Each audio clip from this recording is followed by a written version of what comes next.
Selamat datang di Mata Ojan Channel. Jangan lupa like dan subscribe karena subscribe itu gratis. Terima kasih.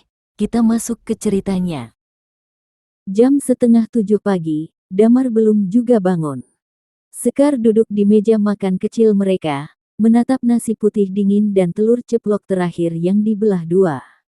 Di sebelahnya, amplop putih dari kantor Damar terlipat rapi. Ia sudah membacanya 5 kali. Surat pemutusan hubungan kerja, tanpa pesangon, tanpa penjelasan panjang. Damar hanya bilang semalam, ekonomi kantor anjlok. Lalu tertidur. Pagi itu sunyi. Udara di kontrakan sempit mereka terasa pengap meski jendela terbuka. Damar baru bangun pukul 9, menguap lebar, lalu duduk di depan TV dengan sarung dan kaos lusuhnya. Makannya ada. Di meja, jawab Sekar singkat. Tak ada terima kasih, tak ada rasa bersalah. Damar makan perlahan, lalu menyalakan rokok, mengangkat kaki ke meja, menyalakan game di ponsel. Sekar hanya berdiri, menatapnya lama. Ini baru hari pertama setelah dipecat. Tapi wajah Damar tidak menunjukkan beban. Tidak ada rasa urgensi. Tidak ada rencana. Yang ada hanya kenyamanan dalam kemalasan. Dan Sekar, untuk pertama kalinya, merasa marah. 1 tahun berlalu. Damar masih di rumah. Masih di depan TV. Masih dengan sarung, rokok, dan game. Pekerjaan. Tidak. Lamaran. Sekali 2 kali, lalu menyerah. Sekar tak tanya lagi. Jawabannya selalu sama. Belum ada panggilan. Mereka menjual motor 3 bulan lalu. 3 bulan setelah itu, gelang kawin Sekar. Lalu meja makan. Lalu kulkas. Sekarang, yang tersisa hanya 1 kasur tipis, kipas angin berisik, dan 1 rice cooker tua. Dan Damar. Selalu Damar. Sekar mulai hitung setiap sen. Menulis pengeluaran di kertas sobekan bekas buku. Ia masak seadanya. Bersih-bersih sendiri. Cari pinjaman diam-diam. Dan ketika itu tak cukup, ia bekerja jadi buruh cuci. Tetangganya senyum-senyum. Ibu kos geleng-geleng. Tapi Sekar diam. Ia masih tidur di samping Damar. Masih masak untuknya. Masih menjawab, iya, setiap suaminya minta kopi. Tapi hatinya sudah tak bersuara. Hari itu, Sekar berjalan kaki jauh dari kontrakan. Sepatu kainnya basah oleh genangan, kaos kusam menempel karena keringat. Di tangan, map plastik berisi fotokopi KTP dan ijazah SMP yang nyaris lapuk. Alamat itu didapat dari seorang tetangga tukang sayur. Katanya, Bu Harni suka butuh pembantu. Gajinya gede, tapi, ya, kuat-kuatan hati, Mbak. Sekar tak peduli. Dia tak punya banyak pilihan. Rumah itu berdiri di tengah kompleks elit, terpisah tembok tinggi dan pintu besi otomatis. Hitam, mengkilap. Seperti gerbang makam mewah. Begitu pintu terbuka, Sekar nyaris lupa cara bernapas. Halaman luas. Jalan setapak dari batu alam. Taman yang terlalu rapi, seperti dijaga setiap jam. Sebuah mobil hitam besar parkir di garasi, bersih seperti baru keluar dari showroom. Rumah 2 lantai itu berwarna abu dingin, dinding kaca besar, dan pilar batu marmer tinggi. Tidak ada suara. Tidak ada anjing, hanya keheningan yang mencekam. Seorang perempuan membuka pintu. Usianya sekitar 50-an. Wajah putih bersih, riasan tipis. Sorot mata tajam, tapi mulut tersenyum. Sekar, ya, iya, Bu. Masuk, jangan takut. Rumah ini memang sepi. Ruang tamu lebih luas dari seluruh kontrakan Sekar. Sofa putih panjang, karpet bulu mahal, lukisan besar bertema hitam dan merah tergantung di dinding. Tak ada foto keluarga. Tak ada suara TV. Hanya detak jam antik dan aroma bunga kering yang menusuk. Kerjanya simpel, kata Bu Harni. Bersih-bersih ringan, nyapu, lap meja. Makanan, tinggal makan. Tidak usah cerewet. Gaji 2 juta per minggu. Sekar tercekat. Per minggu, Bu. Bu Harni mengangguk pelan. Kalau betah, bisa lama. Tapi satu hal. Sekar menelan ludah. Jangan masuk kamar paling ujung di lantai 2. Apapun yang terjadi. Malam itu, Sekar tidur di kamar kecil lantai bawah. Bersih, sejuk, dan terang. Lebih nyaman dari kontrakan manapun yang pernah dia tinggali. Tapi, pukul 3 pagi, ia terbangun. Bukan karena suara, tapi karena bau dupa dan suara gemerisik dari atas. Lalu, suara perempuan berbisik pelan. Kau tahu apa yang harus kau bayar, kan? Pagi harinya, Sekar membersihkan ruang tengah dengan kain basah. Lantai marmernya terlalu licin, terlalu bersih. Tak ada noda, bahkan debu pun nyaris tak terlihat. Jam baru menunjukkan pukul 8, tapi rumah sudah terasa dingin. Bukan dari AC, tapi dari dalam. Bu Harni belum keluar kamar. Asisten pribadi datang sebentar mengantar makanan, lalu pergi tanpa sepatah kata. Sekar naik ke lantai 2. Tangga kayu berderit pelan. Langkahnya gemetar, bukan karena takut, tapi karena rasa ingin tahu. 3 pintu di lantai atas. 2 terbuka, menunjukkan kamar tidur mewah dan kamar mandi elegan. Pintu ketiga tertutup rapat, warna hitam gelap, berbeda dari pintu lainnya. Di atasnya, terpaku sehelai benang merah, digantung memanjang seperti tali perangkap. Sekar berdiri di depan pintu itu. Tak ada suara dari dalam. Tapi bau itu ada. Menusuk, perpaduan bunga melati busuk dan darah basi. Bau yang tak bisa dijelaskan, tapi memicu mual seketika. Sekar tak menyentuh pintu itu. Tapi ia berdiri terlalu lama. Dan tiba-tiba, kamu tahu aturannya, kan? Suara Bu Harni membentak dari bawah tangga.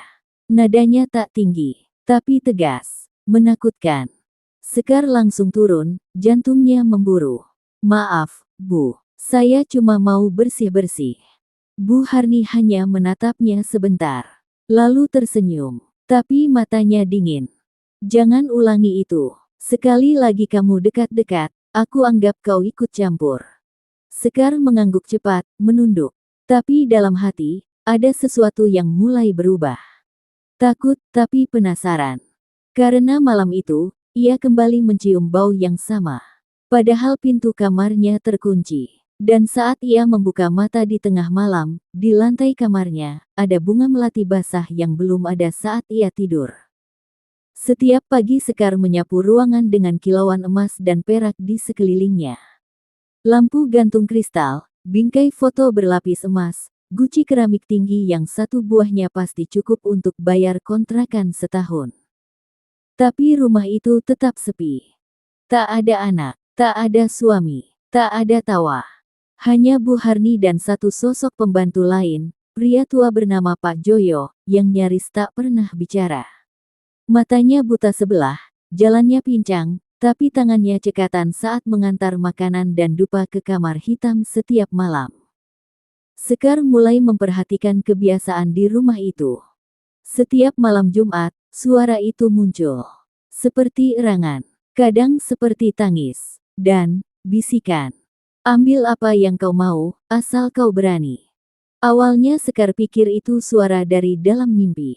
Tapi suatu malam, ia membuka lemari piring di dapur, dan melihat tumpukan uang tunai dalam kaleng biskuit. Tanpa kunci, tanpa gembok. Tangannya gemetar. Ia tutup kembali, lalu tidur sambil menggigit lidah. Kontrakan tempat Damar masih tinggal makin hancur. Genteng bocor, air sering mati. Damar sakit-sakitan, tapi masih main game. Sekar mengirim uang mingguan, tanpa protes. Tapi dalam hatinya, cinta itu mulai retak. Kalau aku ambil 1 lembar, siapa yang tahu? Pikirnya satu malam. Tapi di detik yang sama, lampu ruang dapur padam sendiri. Dan bau dupa muncul entah dari mana. Sekar membeku. Dari belakang, seperti ada suara kaki menyeret di lantai. Ia menoleh cepat. Tak ada siapa-siapa. Tapi di atas meja, ada 1 lembar uang 100.000, yang tidak ada sebelumnya. Dan selembar kertas kecil bertuliskan tulisan tangan miring. Jangan malu meminta. Yang penting berani bayar. Malam itu, Sekar terbangun.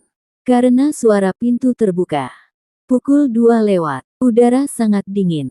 Ia keluar kamar pelan-pelan, berjalan mengendap di koridor lantai bawah.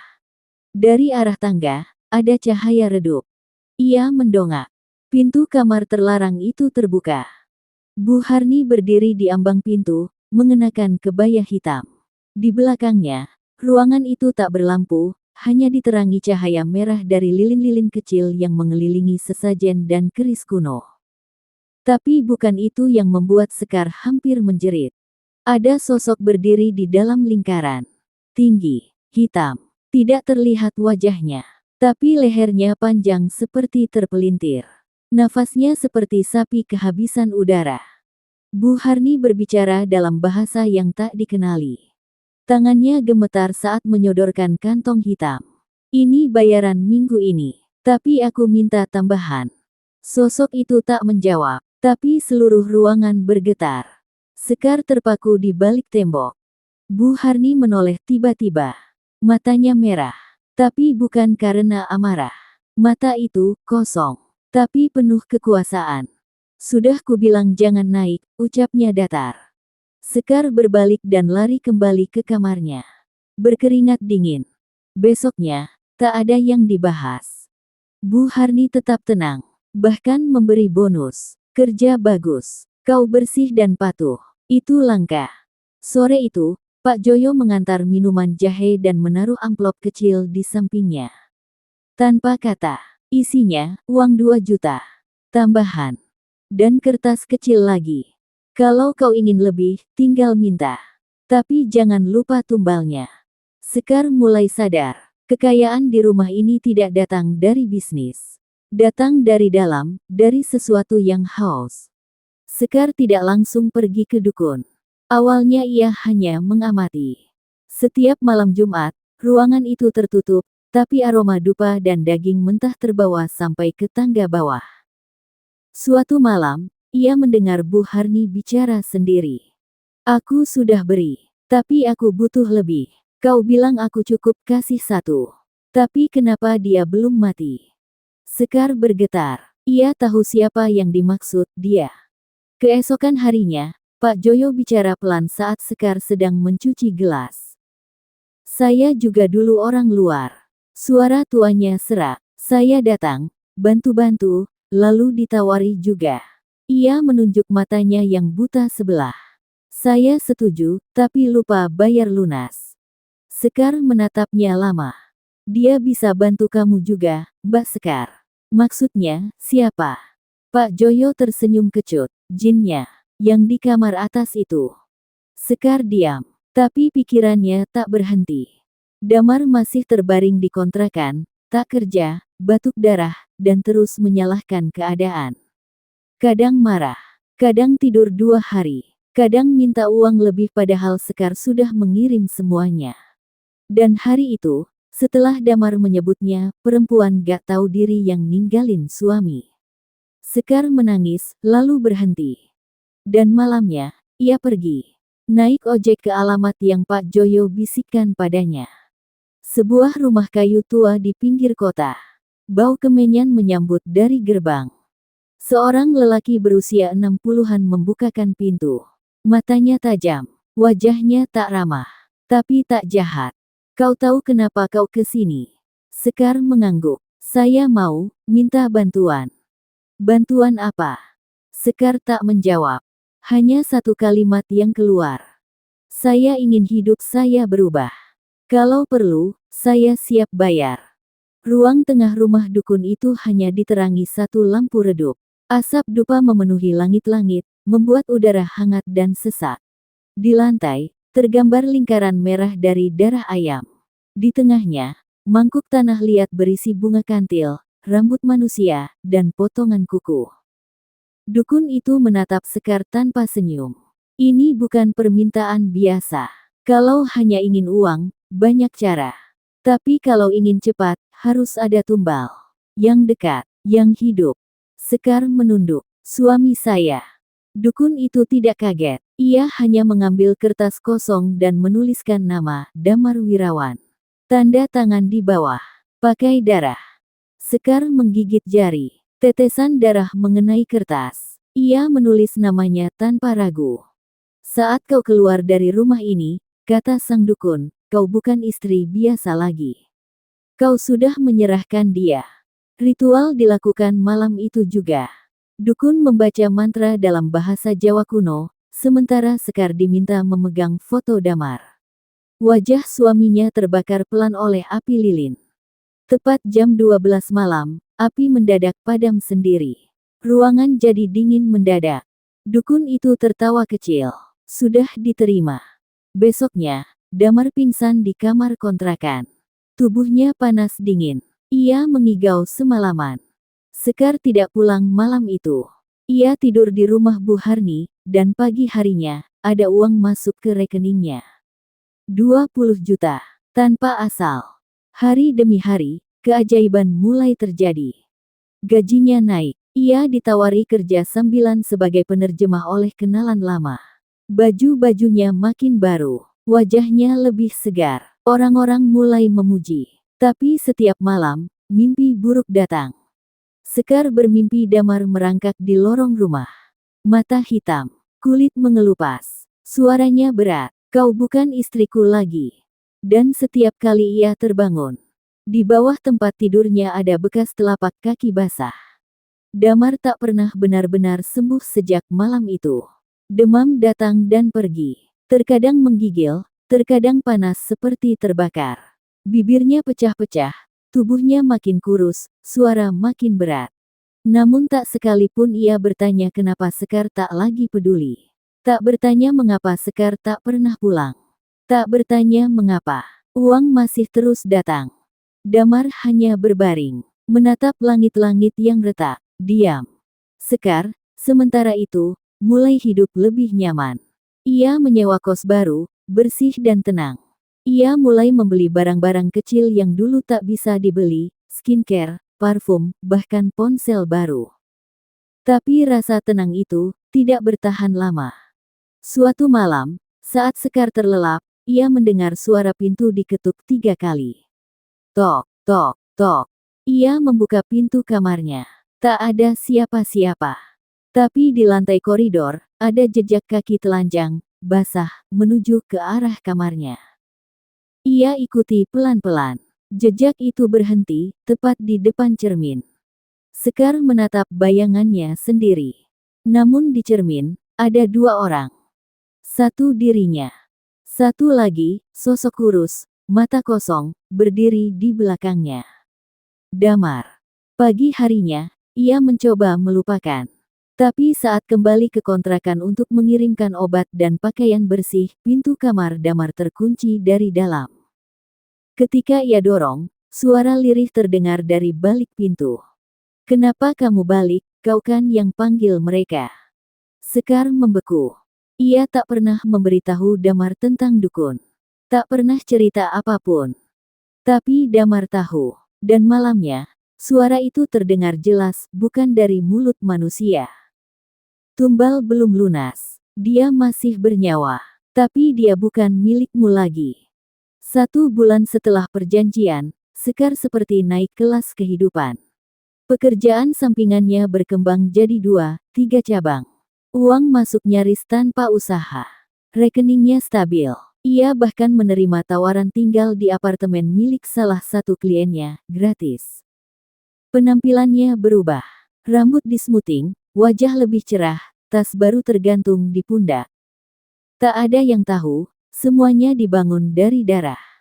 Namun meski semua terlihat indah, malam-malamnya tak pernah damai. Ia tidur dengan lampu menyala. TV dibiarkan hidup agar tidak sunyi. Tapi tetap, selalu ada bisikan. Sudah kau nikmati. Sudah kau rasakan enaknya hidup. Tapi ingat, dia belum mati. Suatu malam, saat mencuci muka di kamar mandi apartemen, Sekar melihat cermin berembun padahal tak ada air panas. Di cermin itu tertulis, "Aku belum mati, tapi aku sudah bukan manusia." Dia mengelapnya cepat-cepat. Tapi tulisan itu masih muncul esok harinya. Dan esoknya lagi. Damar sendiri makin parah. Ia nyaris tidak bisa bangun dari tempat tidur. Tubuhnya tinggal tulang. Matanya kosong, seperti kaca yang tak bisa memantulkan cahaya. Tetangga sudah mulai bisik-bisik. Suaminya dikutuk, ya, atau disantet. Sekar hanya datang seminggu sekali, sekadar mengantar uang ke ibu kos dan memandikan suaminya seperti merawat mayat hidup. Kadang Damar bicara, "Kau cantik sekarang, kaya ya, tapi kau tahu, uangmu itu bau." Sekar tertawa palsu.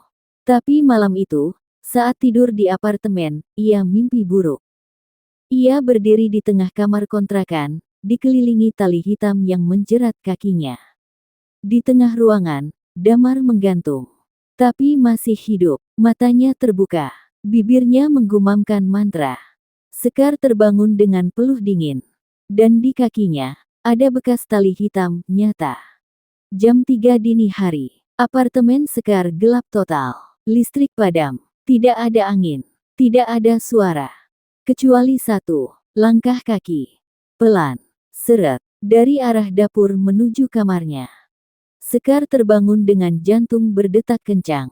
Ia tidak bisa bergerak, seperti tubuhnya di batu. Mata terbuka, tapi tak bisa bersuara. Dan di sudut kamar, berdiri sosok tinggi, kurus, lehernya miring, wajahnya kosong. Damar. Tapi bukan Damar yang dulu. Ini seperti cangkang yang ditinggal jiwa. Sosok itu bicara tanpa membuka mulut. "Aku belum pergi, karena kau belum lunas." Pagi harinya, Sekar mendapati kuku-kukunya membiru. Ujung jari beku seperti direndam air es. Tapi, apartemen dalam kondisi normal. Ia mulai muntah darah. Tapi hanya sekali, lalu hilang. Ketika pergi ke dukun untuk mengadu, lelaki tua itu hanya tertawa pelan. "Kau pikir kau bisa bebas setelah bayar 1 kali? Tumbalmu belum selesai. Dia masih napas. Dan selama dia hidup, bagianmu tetap terikat." Sekar menatapnya ngeri. "Jadi aku harus menunggu dia mati?" Dukun itu mengangguk. "Atau, kau bisa bantu percepat." Tapi tak semudah itu. Setiap kali Sekar mendekati Damar dengan niat buruk, entah mencabut selang, atau membiarkan obat habis, ada kejadian ganjil. Piring pecah sendiri. Kompor meledak. Tangannya seperti digerakkan paksa untuk membatalkan. Dan malam-malamnya selalu diisi oleh sosok itu. Sosok yang bukan lagi suaminya. Tapi sesuatu yang bercampur antara manusia dan jin. Menjaganya tetap hidup, sebagai alat penyiksa. Di malam ke-14 sejak ritual, Sekar bermimpi tidur dalam peti. Dan saat peti itu dibuka, Damar yang menatapnya dari atas, mengenakan kafan, bibirnya robek, suaranya dalam.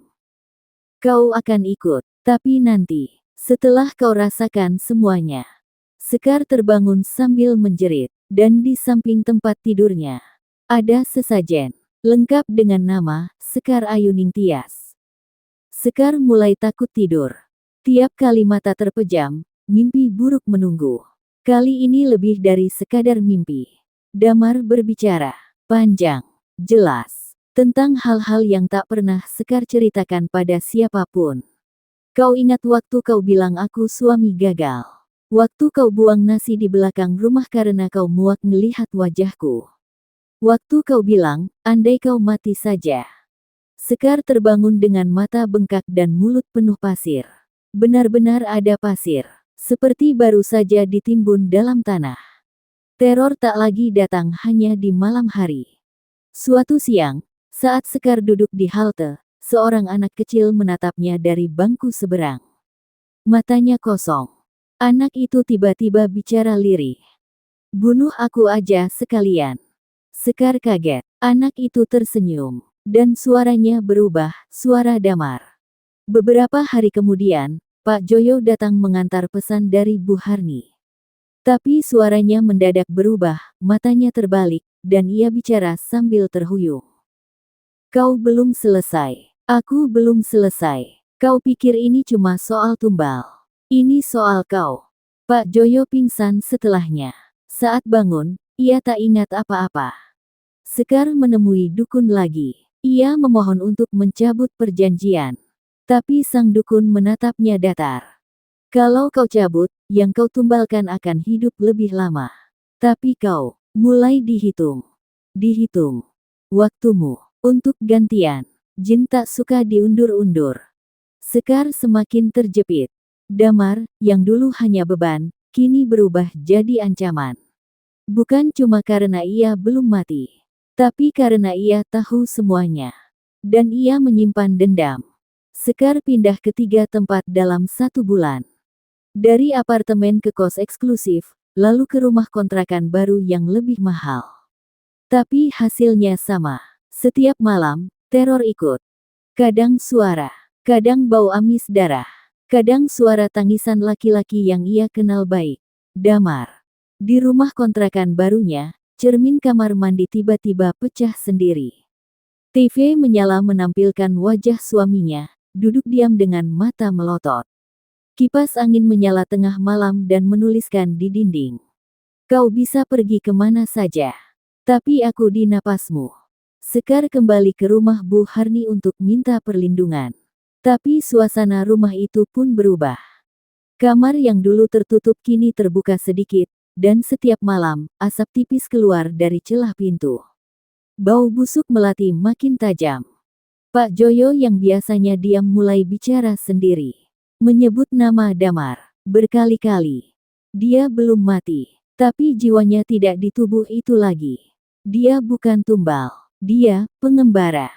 Bu Harni hanya memberi satu nasihat. Jangan tidur terlalu lelap. Jin suka mengambil roh yang setengah sadar. Sekar tidak bisa tidur malam itu. Tapi justru saat duduk di sofa, ia mengantuk. Lalu mimpi. Ia duduk di dalam kontrakan lamanya. Damar di seberang meja makan. Tubuhnya membusuk, tapi senyumnya lebar. Akhirnya kau datang pulang. Saat Sekar hendak berdiri, kakinya ditarik dari bawah lantai. Kayu-kayu jebol, dan tangan-tangan hitam meraih tubuhnya. Sekar terbangun dengan tubuh memar di pergelangan kaki. Tak ada tempat aman. Tidak ada rumah, tidak ada dukun, tidak ada uang yang bisa membeli rasa tenang. Dan yang paling mengerikan adalah, Damar belum mati, tapi jiwanya bukan lagi milik dunia. Sekar kini sadar. Ia sedang tinggal serumah dengan kutukannya sendiri. Sudah hampir setahun sejak perjanjian itu dibuat. Tubuh Damar kini tinggal kulit membungkus tulang. Rambut rontok, gusi berdarah, dan matanya tak berkedip meski menatap satu titik berjam-jam. Tapi dia belum mati. Dan itu bukan keajaiban, itu kutukan. Sekar kembali rutin menjenguknya, bukan karena rindu atau tanggung jawab, tapi karena rasa takut. Setiap ia jauh, teror datang. Setiap ia dekat, jin itu tenang. Damar tak bicara lagi, tapi bibirnya bergerak tiap malam. Seperti mengucap mantra, seperti mengulang-ulang sesuatu yang hanya dia dan entitas itu pahami. Suatu malam, ibu kos teriak dari luar. Sekar keluar dan menemukan semua kaca jendela kontrakan Damar pecah dari dalam. Damar duduk di ranjang dengan tubuh menggigil, dan tersenyum. Untuk pertama kalinya sejak sekarat. Aku akan mati, tapi tidak sebagai Damar. Di malam ke-300 sejak perjanjian, dukun menghubungi Sekar. Waktunya sebentar lagi, tapi ingat, kematian seperti ini tak bersih. Kau bisa bebas, tapi belum tentu selamat. Sekar mengerti, tapi ia tidak peduli. Ia hanya ingin selesai. Hari itu, Damar kejang. Tubuhnya membiru, mulutnya berdarah. Tetangga bersiap membawanya ke RS, tapi Sekar hanya duduk. Tak menangis, tak panik. Ia tahu waktunya. Tapi saat napas Damar benar-benar hilang, tubuhnya tersenyum, dan matanya tetap terbuka. Sekar menguburnya cepat, tanpa tahlilan, tanpa pemberitahuan ke keluarga jauh. Setelahnya, hidup terasa ringan. Tak ada suara, tak ada mimpi buruk, tak ada cermin berembun atau bunga melati busuk. Tapi Sekar tak bisa tidur. Karena setiap kali memejamkan mata, ia hanya melihat dirinya sendiri, diikat di ranjang. Dengan tangan-tangan tak kasat mata mencengkeram wajahnya. Dan suara Damar menggaung. Sekarang, giliranmu. 3 hari setelah Damar dikubur, Sekar pindah ke rumah baru di pinggiran kota. Rumah subsidi, 2 kamar, sederhana tapi bersih. Ia pikir, disitulah awal baru dimulai. Tidak ada suara, tidak ada bayangan, tidak ada bau dupa. Sekar mulai bernapas lega. Uang tetap mengalir, dari proyek-proyek freelance dan bonus tak terduga. Dapur lengkap, lemari penuh, hidup terlihat normal.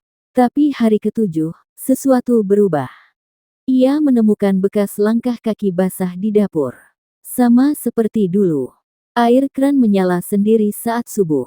Dan pintu kamar, yang jelas terkunci malam sebelumnya, terbuka dengan suara berderit panjang. Di atas bantalnya, ada rambut panjang basah. Sekar tak punya rambut sepanjang itu. Ia kembali ke dukun. Dukun itu tidak kaget. Jin tidak main-main. Kau pikir satu tumbal cukup. Dia lapar, dan kau sudah kasih pintunya. Sekar berteriak, aku sudah bayar. Dia mati, dia mati. Tapi dukun itu hanya menatap tajam. Yang kau tumbalkan mati, tapi arwahnya tidak pergi. Dia dipakai. Sekarang, kau tinggal di tubuh tumbalmu sendiri. Malam itu, Sekar coba tidur dengan doa. Bacaan. Semua upaya. Tapi saat ia membuka mata, ia tidak ada di ranjang. Ia berdiri di luar rumah, telanjang kaki, jam 3 pagi, dan ada suara dari balik rumah. Kita belum selesai. Kau buka pintu, sekarang kau harus jaga. Gantian. Sejak malam itu, Sekar tak lagi sepenuhnya sadar kapan ia tidur, dan kapan ia bangun. Pernah suatu subuh, ia terbangun duduk di depan cermin dengan mata hitam pekat. Tangannya menggenggam daun sirih layu dan batu kerikil yang basah. Ia tak tahu dari mana asalnya. Pernah pula ia mendengar pintu rumah diketuk jam 1 malam. 3 ketukan. Selalu 3. Dan ketika ia buka, tidak ada siapa-siapa. Tapi di lantai depan rumah, ada tulisan arang, jangan tutup gerbang. Sekar kembali ke dukun. Wajahnya pucat. Tidurnya tinggal 2 jam sehari. Berat badannya turun. Kau sekarang penjaga pintu. Kau yang dulu buka. Maka kau yang harus menjaga agar makhluk itu tetap di sisi duniamu, tidak liar, tidak marah. Sekar gemetar. Apa yang terjadi kalau aku berhenti menjaga? Sang dukun menjawab pendek. Rumahmu jadi gerbang. Siapapun yang masuk, bisa jadi gantinya. Malam itu, keponakan Sekar datang menginap. Anak perempuan usia 10 tahun, polos dan ceria. Sekar tak bisa tidur. Ia memeluk keponakannya erat. Pukul 2 pagi, ia terbangun dan melihat anak itu duduk di tengah ruang tamu. Menghadap pintu. Dan pintu, perlahan terbuka sendiri. Angin dingin masuk. Bunga melati berserakan dari luar. Samar-samar terdengar suara. Yang muda lebih segar. Mau kutukar. Sekar menjerit, menarik anak itu dan mengunci semua pintu. Tapi sejak malam itu, setiap tamu yang datang ke rumahnya selalu sakit setelah pulang. Demam tinggi, mimpi buruk, ada yang muntah darah. Rumah itu bukan rumah lagi. Rumah itu jadi mulut jin. Dan Sekar adalah penjaga giginya. Sejak malam keponakannya hampir dijemput oleh jin, Sekar menutup semua akses rumah. Ia tak lagi menerima tamu. Bahkan bel rumah dicabut, tirai ditutup sepanjang hari. Tapi tetap saja, teror menyebar. Seorang kurir datang mengantar paket. Tak sampai 1 hari kemudian, pria itu jatuh dari motor dan mengalami koma.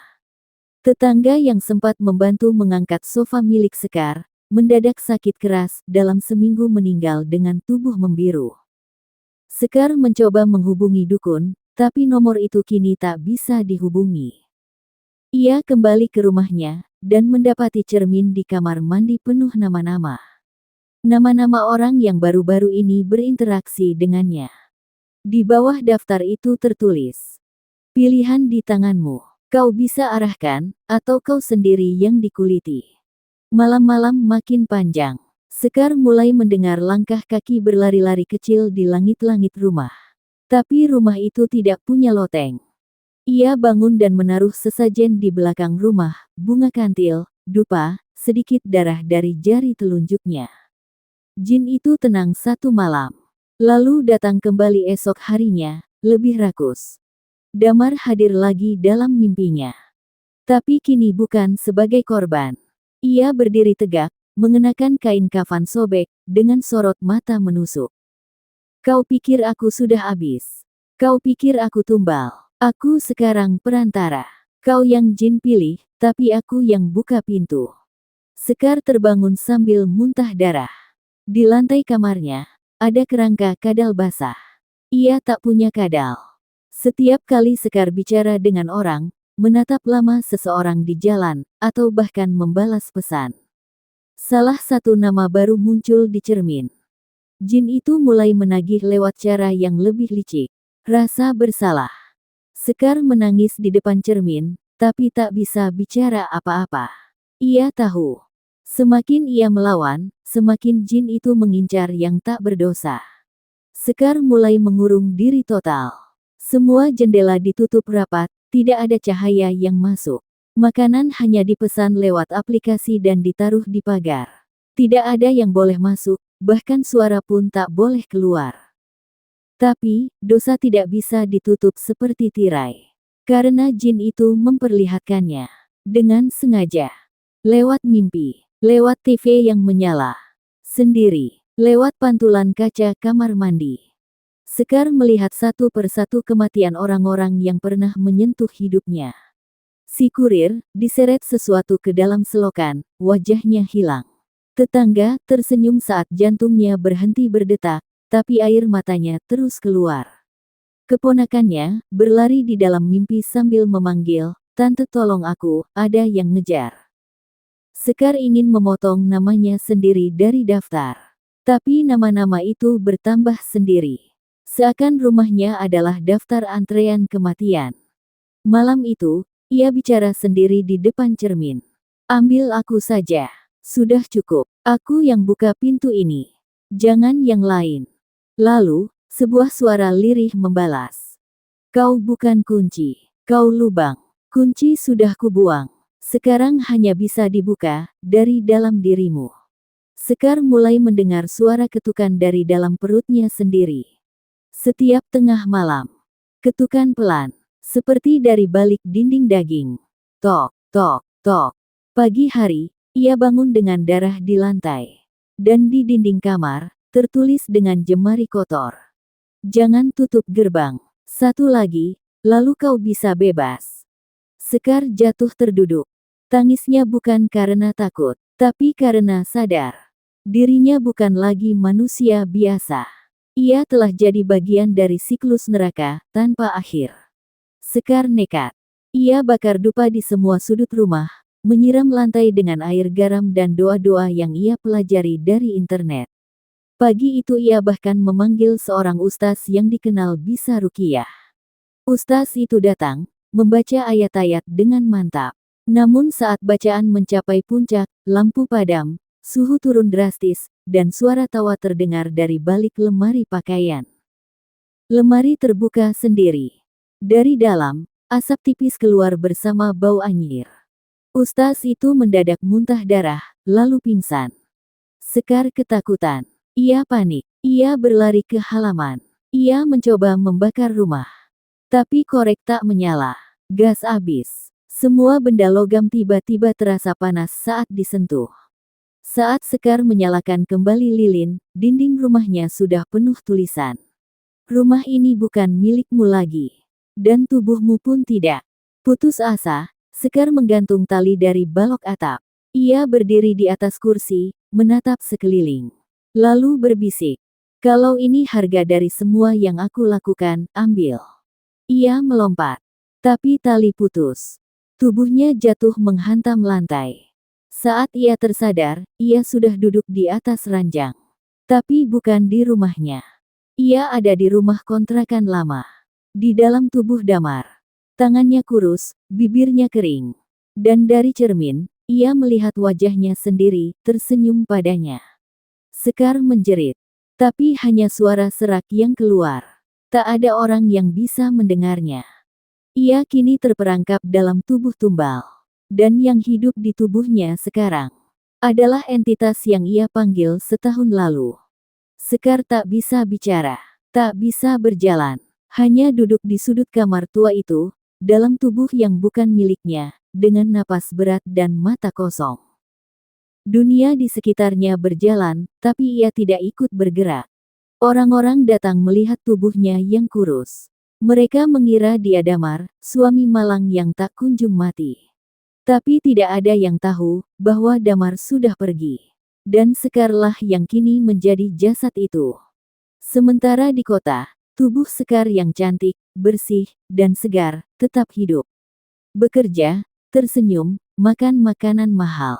Tapi, bukan jiwanya. Jasad itu dikendalikan oleh jin yang lapar, memakai wajah Sekar untuk mencari tumbal baru. Ia ramah, peduli, dan sering menawarkan bantuan ke tetangga baru. Tapi setiap beberapa bulan, seseorang menghilang, atau ditemukan mati tanpa sebab, atau gila dan tak bisa bicara lagi. Di akhir tahun, seorang wanita muda datang bekerja sebagai pembantu baru di rumah Sekar. Gadis itu polos, lugu, dan butuh uang. Tapi entah kenapa, tiap malam, ia bermimpi terperangkap dalam tubuh orang lain. Mimpi yang sama, yang pernah dialami Sekar. Dan begitulah, gerbang itu tetap terbuka. Tumbal demi tumbal diserahkan. Karena begitu satu pintu dibuka, ia tak bisa ditutup lagi. Tamat. Terima kasih sudah mendengarkan hingga akhir. Sampai jumpa lagi.